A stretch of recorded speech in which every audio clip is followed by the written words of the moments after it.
आपको इनमें से कुछ चॉइस दी जाए तो आप क्या चूज करना चाहेंगे? एक खूबसूरत बंगला, या $3 बिलियन, या फिर फ्रीडम, या फिर अच्छी रेपुटेशन? क्या आपको लगता है कि आपने लाइफ में काफी पैसा कमा लिया है? क्या आप जानना चाहते हैं कि 84.5 बिलियन कैसे कमाया जाए? अगर ये सारे सवाल आपके दिमाग में घूमते हैं तो फिर ये बुक समरी को पढ़िए और सुनिए। इसमें आपके हर सवाल का जवाब मिलेगा। तो आइए फिर इस पहले चैप्टर से शुरुआत करते हैं, the greatest show on earth. Author Morgan Housel जब कॉलेज में थे तो पैसे कमाने के लिए वैलेट की जॉब किया करते थे। जहां वो जॉब करते थे वो लॉस एंजल्स का एक आलीशान और महंगा होटल था। एक बार वहां एक गेस्ट आया जो अक्सर उस होटल में आया करता था। वो लड़का एक टेक्नोलॉजी एग्जीक्यूटिव था और काफी तेज दिमाग वाला था। सिर्फ 20 साल की उम्र में ही उसने वाईफाई राउटर के लिए एक की कंपोनेंट डिजाइन करके उसे पेटेंट करवा लिया था। उस यंग मिलियनेयर ने कई सारी टेक कंपनीज स्टार्ट की और बाद में उन्हें बेच दिया। वो काफी सक्सेसफुल था, लेकिन पैसे के मामले में वो थोड़ा अनलकी था। वो लड़का जहां भी जाता अपने साथ नोटों की गड्डी रखता था और जो भी उसके साथ बात करता उसे वो ये पैसे दिखाता था। वो शराब पीकर बड़ी बड़ी डींगे मारता था। एक दिन उस आदमी ने गाड़ी पार्क करने वाले गार्ड को बुलाया और उसे कुछ नोट देकर पास वाली दुकान में जाने का ऑर्डर दिया। गार्ड को नोट के बदले दुकान वाले ने $1000 के सोने के सिक्के दिए। उस यंग टेक्नीशियन ने उन गोल्ड कॉइन्स का क्या किया होगा? उसने वो गोल्ड कॉइन्स समुद्र में फेंक दिए। उसने अपने दोस्तों को भी बुला लिया और सबने मिलकर वो कॉइन्स समुद्र में ऐसे फेंक दिए जैसे कोई तालाब में पत्थर फेंकता है। उसके कुछ दिनों बाद एक दिन वो यंग मिलियनेयर गलती से एक होटल के लैंप से टकरा गया।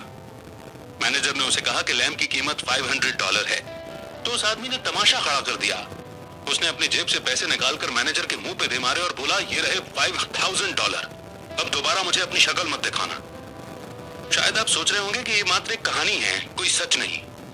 आप शायद सोच रहे होंगे कि उस यंग मिलियनेयर का क्या हुआ होगा, लेकिन ये स्टोरी एकदम सच है। इस किताब में आप ऐसी ही और कहानियां पढ़ेंगे, लेकिन इस कहानी के लास्ट में यंग मिलियनेयर का दिवाला निकल जाता है। उसने कुछ ही सालों में जो कुछ कमाया था वो सब उड़ा दिया। उसके सारे पैसे खत्म हो गए और उसके यार दोस्त भी उसे छोड़कर चले गए।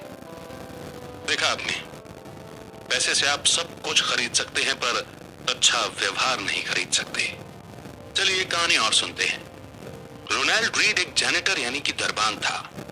वो एक छोटे से गांव में पैदा हुआ और पला बड़ा था। वो अपने परिवार का पहला ऐसा इंसान था जिसने हाई स्कूल तक पढ़ाई की थी, और उससे भी मजेदार बात यह थी कि वो रोज लोगों से लिफ्ट लेकर स्कूल पहुंचता था। रोनाल्ड एक साधारण जिंदगी जी रहा था। 25 साल उसने एक गैस स्टेशन में गाड़ियां रिपेयर करने का काम किया। उसने जेसी बनने में 20 सालों तक फ्लोर की सफाई का काम किया। 38 साल की उम्र में रोनाल्ड ने एक 2 बेडरूम का घर खरीदा। उसने वो घर $12,000 में खरीदा और अपनी पूरी लाइफ उस घर में गुजारी। रोनाल्ड की शादी भी हुई पर कोई बच्चा नहीं हुआ। जब वो 50 का हुआ तो उसकी वाइफ चल बसी थी। उसके पड़ोसी का कहना था कि रोनाल्ड की मनपसंद हॉबी लकड़ियां काटना था। जिस दिन रोनाल्ड ने न्यूज हेडलाइन बनाई वो दिन था उसकी मौत का। ये 2014 की बात थी। वो 92 साल का था। रोनाल्ड रीड के पास $8 मिलियन थे। उसने $2 मिलियन अपने 2 सौतेले बच्चों के लिए छोड़े थे और $6 मिलियन एक लोकल हॉस्पिटल और लाइब्रेरी को डोनेट कर दिए थे। अगर आप विकिपीडिया में रोनाल्ड रीड के बारे में सर्च करेंगे तो उसमें आपको पता चलेगा कि वो एक चौकीदार, गैस स्टेशन अटेंडेंट, इन्वेस्टर, समाज सेवक और मिलियनेयर था। लेकिन ये कैसे हुआ? इसमें कोई ट्रिक नहीं है। रोनाल्ड ने कोई लॉटरी नहीं जीती थी और ना ही उसे कोई खानदानी पैसा मिला था। रोनाल्ड इतने सालों से पैसा बचाकर ब्लू स्टॉक चिप्स में इन्वेस्ट कर रहा था। बस इतनी सी बात थी। वो एक एक पैसा सेव करता था, यहां तक कि उसने कभी इंटरेस्ट भी नहीं निकाला था। उसने अपनी सेविंग को सालों साल कंपाउंड किया था और उसकी मौत तक उसके पास $8 मिलियन रकम जमा हो चुकी थी। क्या आप कंपाउंडिंग का कांसेप्ट जानते हैं? चलिए इसके बारे में हम बाद में बात करेंगे, लेकिन उससे पहले आपको एक और स्टोरी सुननी चाहिए। अब जरा एक नजर डालते हैं उस आदमी पर जो रोनाल्ड रीड से बिल्कुल हटकर था। रिचर्ड फ्यूस्कॉन मेरिल लिंच में एक एग्जीक्यूटिव था। उसने हार्वर्ड से MBA किया था और वो 40 की उम्र में रिटायर हो गया था। एक बिजनेस मैगजीन की under 40 most successful people list में उसका नाम भी शामिल था।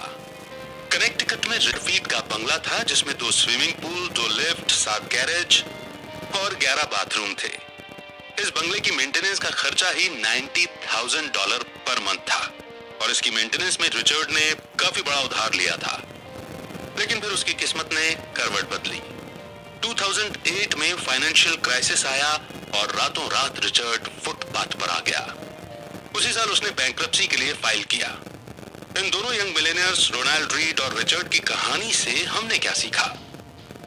फाइनेंशियल सक्सेस कोई साइंस नहीं है, बल्कि फाइनेंस ही एक ऐसी फील्ड है जहां रोनाल्ड रीड जैसे लोग भी सक्सेस हो सकते हैं।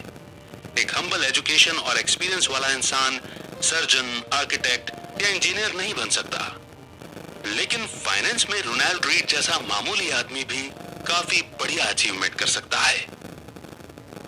फाइनेंशियल सक्सेस एक सॉफ्ट स्किल है जिसे कोई भी सीख सकता है। ये एक यूनिक फील्ड है जहां आपकी नॉलेज से ज्यादा आप कैसे बिहेव करेंगे ये ज्यादा मायने रखता है। फाइनेंस की फील्ड पैसे की साइकोलॉजी समझने का तरीका है। आप चाहे जहां से भी हो, जैसे भी हो, पैसा आपका दिमाग बड़ा बना देता है। बस आपको अलर्ट रहने की और ध्यान देने की जरूरत है। हर कोई अमीर बन सकता है, पर हर कोई हम्बल नहीं होता। इन स्टोरीज और इनसे मिले लेसन के बाद हम आगे बढ़ते हैं और समझते हैं नेक्स्ट चैप्टर को, नेवर इनफ। वैनगार्ड के फाउंडर जॉन सी बोगल ने एक बार एक स्टोरी सुनाई थी। एक बिलियनर के घर पे पार्टी हो रही थी। एक कोने में कर्ट वैंक्वेट और जोसेफ हेलर बैठे थे। दोनों अपने होस्ट की इनकम की बात कर रहे थे, जो कि एक हेज फंड मैनेजर था। कर्ट ने कमेंट किया कि उस आदमी की एक दिन की कमाई भी जोसेफ के नॉवल कैश 22 की पूरे साल की बिक्री से भी ज्यादा है। इस पर जोसेफ ने कमाल का जवाब दिया। उसने कहा कि उसके पास वो है जो हेज फंड मैनेजर के पास कभी नहीं होगा, और वो है इनफ। वैसे अभी आपकी सोर्स ऑफ इनकम क्या है? क्या आप बोल सकते हैं कि आपके पास इनफ मनी है? चलिए इन दोनों लोगों की स्टोरी से जानते हैं। रजत गुप्ता कोलकाता का एक गरीब लड़का था। वो एक अनाथ था, लेकिन 45 साल की उम्र में ही वो एक सीईओ बन गया। रजत दुनिया की जानी मानी कंसल्टिंग फर्म में से एक मैकेंजी के सीईओ थे।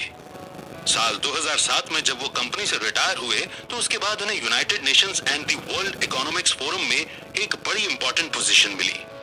रजत 5 अलग अलग कंपनी के बोर्ड ऑफ डायरेक्टर भी थे।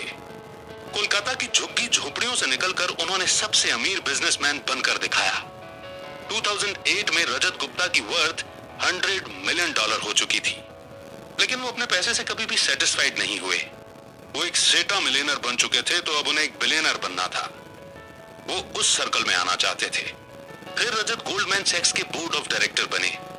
उन्होंने बिलियनर बनने के लिए खुद को आगे बढ़ाया। 2008 में गोल्डमैन सैक्स इकोनॉमिक क्राइसिस के दौर में थी। वॉरेन बुफे ने कंपनी को बचाने के लिए उसमें 5 बिलियन का इन्वेस्ट करने का डिसीजन लिया। एक बोर्ड मेंबर होने के नाते रजत गुप्ता को यह बात पब्लिक से पहले पता चल गई थी। वॉरेन की फंडिंग से बेशक कंपनी के स्टॉक ऊपर जाने के चांस थे। बोर्ड मीटिंग कॉल के 16 सेकंड बाद रजत ने एक हेज फंड मैनेजर राज राजा रत्नम को कॉल किया। ये कॉल कभी भी रिकॉर्ड नहीं हुई थी, पर राज ने तुरंत ही गोल्डमैन के 1,75,000 शेयर खरीद लिए। कई घंटों बाद वॉरेन की डील की खबर पब्लिक तक पहुंची। गोल्डमैन के स्टॉक एकदम से ऊपर चढ़ गए। राज ने कुछ ही घंटों में $1 मिलियन कमा लिए, और प्रोसिक्यूटर ने बताया कि रजत ने टोटल $17 मिलियन का प्रॉफिट कमाया। इसे एक इनसाइडर ट्रेडिंग का एक क्लासिक केस माना जाता है। रजत गुप्ता ने अपनी सारी दौलत से हाथ धोया और उन्हें जेल से जाना पड़ा, और साथ ही उन्होंने अपनी रेपुटेशन भी गंवाई। रजत के पास पहले से ही 100 मिलियन थे, तो उन्हें $1 बिलियन और क्यों चाहिए थे? उनके पास पहले से ही धन, दौलत, फेम, पावर और फ्रीडम थी, लेकिन लालच में आकर उन्होंने सब कुछ गंवा दिया, क्योंकि रजत गुप्ता के पास इनफ का सेंस नहीं था। हम इस स्टोरी से 3 चीजें सीख सकते हैं। पहला लेसन यह है कि सबसे मुश्किल और फाइनेंशियल स्किल है और ज्यादा दौलत को जमा करने से खुद को रोकना। ज्यादा पावर, ज्यादा फेम और ज्यादा पैसे का लालच सेटिस्फेक्शन से ज्यादा एम्बिशन को बढ़ावा देता है। इस पॉइंट पर आकर जब आप आगे नहीं बढ़ते हैं तो आपको लगता है जैसे आप पीछे जा रहे हैं, और फिर आगे बढ़ने के लिए आप बड़े से बड़ा रिस्क लेते हो। मॉडर्न कैपिटलिज्म 2 चीजों में बहुत अच्छा है। दौलत के साथ साथ आप लालची भी होते जाते हैं। इंसान अपनी हद भूल जाता है, उसे समझ नहीं आता कि कहां पर रुकना है। लेसन नंबर 2, सोशल कंपैरिजन यानी दूसरों से तुलना एक प्रॉब्लम बन जाती है। मान लीजिए कि एक फुटबॉल प्लेयर साल के 5 लाख डॉलर कमाता है। उसके पास पहले से ही काफी पैसा है। पर अगर हम उसकी तुलना माइक ट्राउट से करें, जिसका 430 मिलियन डॉलर साल के हिसाब से 12 साल का कॉन्ट्रैक्ट है, तो हमें यह प्लेयर उसके सामने एकदम गरीब लगेगा। अब मान लो हेज फंड मैनेजर जो कि 36 मिलियन डॉलर कमाता है, पर 2018 में top 10 highest paid hedge fund managers कम से कम 340 मिलियन डॉलर साल के कमाते थे, तो हमें ये 36 मिलियन उसके मुकाबले काफी कम लगेंगे। लेकिन अगर टॉप 10 हेज फंड मैनेजर जो साल के 340 मिलियन डॉलर कमा रहे हैं, वो अपनी तुलना अगर टॉप 5 से करें, तो top 5 hedge fund managers 770 million dollar कमाते हैं। और अगर टॉप 5 खुद की तुलना वॉरेन बुफे से करें, जो कि 2018 में उनसे 3.5 बिलियन डॉलर ज्यादा अमीर हैं, और अगर वॉरेन बुफे जेफ बेजोस के लेवल पर आना चाहें, जिनकी वर्थ 2018 में 24 बिलियन डॉलर थी, तो यहां देखा आपने कि सोशल कंपैरिजन की दीवार बहुत ऊंची है, कोई भी इसे छू नहीं सकता। अगर आप भी इस खेल में शामिल हो जाओ कि मैं अपने दोस्तों जितना अमीर होना चाहता हूं, तो आप कभी नहीं जीत सकते, क्योंकि जीतने और पैसा कमाने की कोई लिमिट नहीं है। कोई पॉइंट नहीं जहां आपको इनफ लगे और आप सेटिस्फाइड फील करो। जीतने का एक ही तरीका है कि लड़ो ही मत। मान लो कि आपके पास काफी पैसे हैं, चाहे आपके आसपास के लोग और की चाहत में पागल हुए जा रहे हों।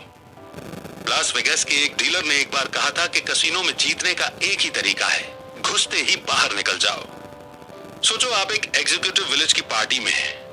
आप और आपके दोस्त डिस्कस कर रहे हैं कि कौन सबसे अमीर है, किसके पास सबसे बड़ा घर है और कौन सबसे ज्यादा फेमस है और किसे लोग सबसे ज्यादा पसंद करते हैं। लेकिन आप देखेंगे कि विनर कोई भी एक नहीं होगा।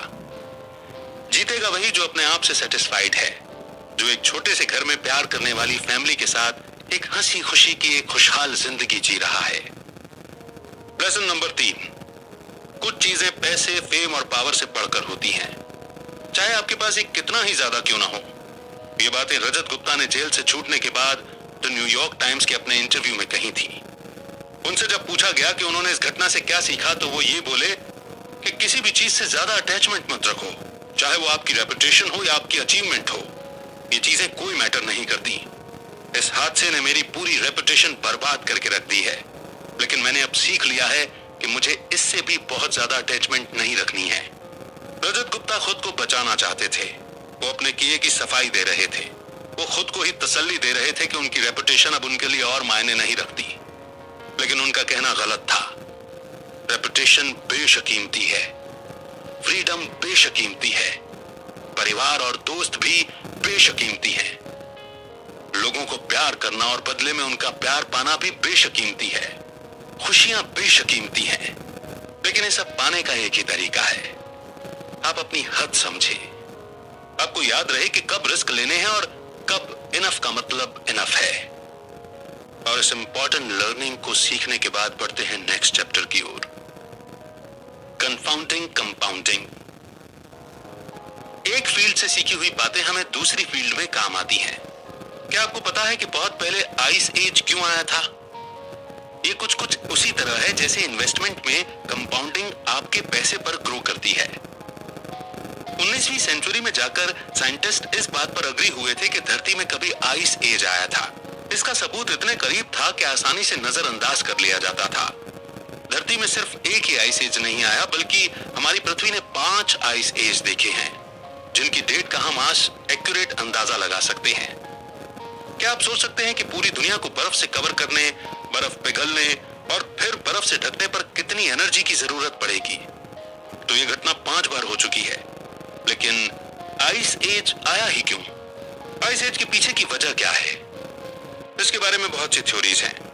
एक थ्योरी के हिसाब से माउंटेन रेंज में हलचल होने की वजह से क्लाइमेट में चेंज आया। एक दूसरी थ्योरी कहती है कि आइस धरती का नेचुरल वातावरण है जिसमें ज्वालामुखी फटने से बदलाव आया है। हालांकि ये थ्योरी सिर्फ एक आइस एज को एक्सप्लेन करती है, न कि 5 को।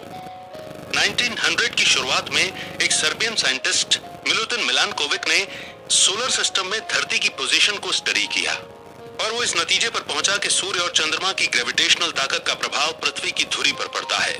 मिलानकोविक ने कहा कि कई बार ऐसा भी होता है कि पृथ्वी अपनी धुरी पर कुछ ज्यादा ही झुक जाती है, जिससे इसे नॉर्मल से ज्यादा सोलर रेडिएशन मिलता है। पृथ्वी के हेमिस्फीयर में आने वाले बदलाव के चलते बहुत ज्यादा ठंड हो गई, जिससे पूरी पृथ्वी बर्फ की मोटी चादर से ढक गई थी। व्लादिमीर कोपिन, जो कि एक रशियन मीटेरोलॉजिस्ट है, उन्होंने इस थ्योरी में एक कंडीशन जोड़ी है। उन्होंने कहा कि एबनॉर्मल टिल्ट की वजह से धरती पर गर्मियों के मौसम में भी ठंड बढ़ गई थी। ये उस तरह की गर्मी थी जिसमें इतनी गर्मी नहीं होती कि पूरी बर्फ को पिघला सके। गर्मियों के बाद भी धरती के कुछ हिस्से बर्फ से ढके रहे, जिससे बर्फ को आने वाली सर्दियों में भी टिके रहने में आसानी हुई। साल दर साल इसी तरह बर्फ के ऊपर बर्फ की परतें जमा होती रही, जब तक कि पूरी पृथ्वी बर्फ से ढक नहीं गई और इस तरह आइस एज आया। समझा आपने? कंपाउंडिंग का कॉन्सेप्ट भी कुछ ऐसा ही है। मान लो आपने अपनी एनुअल सैलरी का 10% इंडेक्स फंड में जमा करना शुरू किया और आपकी एनुअल इंटरेस्ट रेट 10% है, तो अगले साल आपके पास आपकी सैलरी का 10% इंटरेस्ट रेट के साथ होगा। फिर आप 2022 तक अपनी सैलरी का 10% जमा करते गए। हर साल आप 10% जोड़ रहे हैं और हर साल आपका 10% इंटरेस्ट रेट भी ग्रो कर रहा है। अगर आप इस पैसे को अगले 10 साल तक नहीं निकालते हैं तो आप मिलियनेयर बन जाएंगे। आइस एज भी धीरे धीरे बर्फ के जमा होने से आया। कंपाउंडिंग ऑफ इंटरेस्ट का मतलब भी यही है, धीरे धीरे पैसा जमा होना। क्या आपको पता है कि वॉरेन बुफे सिर्फ 10 साल की उम्र से ही इन्वेस्ट करते आ रहे थे। उन्होंने कभी भी अपने इंटरेस्ट का पैसा नहीं निकाला। उन्होंने कई सालों तक ही पैसा जमा होने दिया और जब वो 89 के हुए तो उनके पास $84.5 बिलियन था। ये उनके डिसिप्लिन और 8 दशकों की कंपाउंडिंग का नतीजा था। अगर आप कैलकुलेट करें तो वॉरेन बुफे ने अपने 50वें जन्मदिन के बाद ही 84.5 बिलियन कमाया। ये सब कंपाउंडिंग के पावर का कमाल है। इस इक्वेशन के बारे में सोचिए, 8 + 8 + 8 + 8 + 8 + 8 + 8 + 8 + 8 = 72। ये जोड़ है। लेकिन जब आप 8 को 8 से ही 9 बार मल्टीप्लाई करेंगे तो क्या होगा? 8 × 8 × 8 × 8 × 8 × 8 × 8 × 8 × 8 13,42,17,728। देखा आपने कितना फर्क है। वॉरेन जब 20 या 30 के थे तो वो अपना पैसा यूं ही खर्च नहीं करते थे और उन्होंने 60 या 70 का होने तक इन्वेस्टिंग नहीं छोड़ी। वो लगातार इन्वेस्ट करते गए। उन्होंने 25 सालों तक पैसा जमा किया। वॉरेन की दौलत पर कई सारी किताबें भी लिखी गई हैं। फिर से बता दें कि उनके पास $84.5 बिलियन हैं। उन्होंने 10 साल की उम्र से इन्वेस्ट करना शुरू किया था और 89 का होने तक वे करते ही रहे। अगर कंपाउंडिंग पर सच में कोई किताब लिखी जाए तो उसका नाम होना चाहिए शट अप एंड वेट, अमीर होने और अमीर रहने के बीच का फर्क। तो आइए अब एक और इंपॉर्टेंट चैप्टर समझ लेते हैं, अमीर होने और अमीर रहने के बीच का फर्क। Getting wealthy versus staying wealthy. अमीर बनने के कई तरीके हो सकते हैं, लेकिन अमीर बने रहने का सिर्फ एक ही तरीका है। चलिए तो ये बात हम इन 2 इन्वेस्टर्स की कहानी से सीखते हैं। जेसी लिवरमोर अपने टाइम का बेस्ट स्टॉक ट्रेडर्स में से एक था। वो 1877 में पैदा हुआ था, जब दुनिया को पता भी नहीं था कि ट्रेडर कोई भी बन सकता है। उससे पहले ही उसने खुद को एक ट्रेडर के तौर पर एस्टेब्लिश कर लिया था। 30 साल की उम्र में ही जेसी ने $100 मिलियन कमा लिए थे। 1929 में स्टॉक मार्केट क्रैश हो गई थी, जिसकी वजह से ग्रेट डिप्रेशन आया। उन दिनों चारों तरफ बस यही न्यूज छाई हुई थी। वॉल स्ट्रीट के न जाने कितने ही स्टॉक ट्रेडर्स ने सुसाइड कर लिया था। अक्टूबर 29, 1929 के दिन जेसी का परिवार घर पर उसका इंतजार कर रहा था। उसकी वाइफ और 2 बच्चे दरवाजे पर खड़े होकर उसके आने की राह देख रहे थे और उसकी मदर इन लॉ बेडरूम के अंदर बैठकर रो रही थी। जेसी घर पहुंचा, वो शॉक में था, पर इसलिए नहीं कि उसका दिवालिया निकल चुका था। उसने अपनी वाइफ को पूरी बात बताई। हुआ यूं था कि जेसी ने शर्त लगाई थी कि स्टॉक मार्केट नीचे आएगा और उसका अंदाजा एकदम सही निकला और वो करोड़पति बन गया। उस दिन अक्टूबर 29 को उसने $3 बिलियन पैसे कमाए थे। जब हर कोई ये शर्त लगा रहा था कि स्टॉक के रेट ऊपर जाएंगे, तो उस वक्त जेसी ने भविष्यवाणी कर दी थी कि स्टॉक मार्केट नीचे गिरेगा। बस फिर क्या था, वो शर्त जीत गया और रातों रात बिलियनियर बन गया था। पर अब्राहम जर्मांस्की के साथ कुछ अलग किस्सा हुआ। अब्राहम एक अमीर रियल एस्टेट डेवलपर था। 1920 यानी कि 1920 के दौरान वो मिलियनियर बन चुका था। बाकी ट्रेडर्स की तरह अब्राहम ने भी काफी बड़ी शर्त लगाई थी कि स्टॉक मार्केट ऊपर चढ़ता रहेगा। स्टॉक मार्केट क्रैश के कुछ ही दिनों बाद अब्राहम गायब हो गया था। दरअसल उसने सुसाइड कर लिया था। अब फिर से जेसी लिवरमोर पर आते हैं और उसकी स्टोरी पूरी करते हैं। 1929 की क्रैश के बाद जेसी ओवर कॉन्फिडेंट और अनस्टॉपेबल हो गया। वो एक के बाद एक बड़ी बड़ी शर्तें लगाता चला गया और जीतता गया। जेसी को यूं लगा कि जैसे वो हमेशा ही जीतता रहेगा। लेकिन 1933 में उसने स्टॉक मार्केट में अपना सारा पैसा गंवा दिया। जेसी भी कुछ दिनों के बाद गायब हो गया और उसने खुद की जान ले ली। जो चीज अब्राहम के साथ हुई थी वही 4 साल बाद उसके साथ भी हुई। अब्राहम की तरह वो भी सुसाइड करने पर मजबूर हो गया था। तो यहां समझा आपने, दोनों आदमी अमीर तो बन गए थे पर अपनी अमीरी बरकरार नहीं रख सके। पैसा कमाना एक बात है पर उसे बनाए रखना अलग चीज है। पैसा कमाने के लिए आपको बाहर निकलना पड़ेगा, रिस्क लेने पड़ेंगे, आपको ऑप्टिमिस्टिक बनना होगा। लेकिन पैसे को बनाए रखने के लिए आपको हम्बल होना पड़ेगा। आपको यह बात याद रखनी होगी कि किसी भी वक्त, किसी भी सेकंड आपकी सारी दौलत छिन सकती है, क्योंकि जिंदगी ऐसी ही है। यहां कब क्या होगा ये कोई नहीं जानता। कभी आप एकदम टॉप पे आएंगे तो कभी एकदम बॉटम पर। पैसे को बनाए रखने के लिए आपको सोच समझकर पैसे का इस्तेमाल करना सीखना होगा।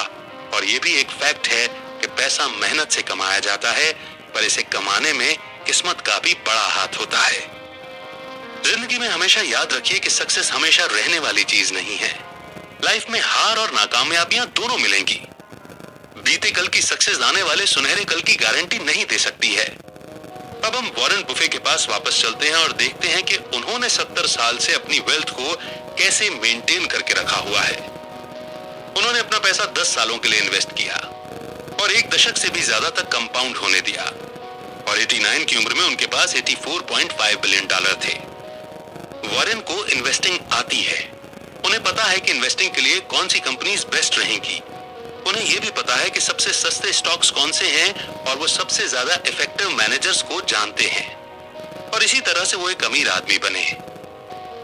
लेकिन ध्यान देने वाली बात है कि वॉरेन ने अपनी वेल्थ कुछ इस तरह से बनाए रखी। वो किसी के बहकावे में नहीं आए। उन्होंने 14 रिसेशंस भी झेल लिए पर कभी भी घबराकर अपने स्टॉक्स नहीं बेचे। उन्होंने अपनी रेपुटेशन दांव पर नहीं लगाई। उन्होंने खुद को किसी एक स्ट्रेटजी, एक ओपिनियन या एक पासिंग ट्रेड तक ही सीमित नहीं रखा। उन्होंने कभी भी क्विट नहीं किया और ना ही रिटायर हुए। 65 साल के बाद भी वो कंपाउंडिंग करते रहे और इस तरह वॉरेन सरवाइव कर गए। तो कुल मिलाकर के यहां सिर्फ साइकोलॉजी ऑफ मनी की बात नहीं है, psychology of winning, psychology of satisfaction यानी ह्यूमन बिहेवियर भी यहां पर आता है।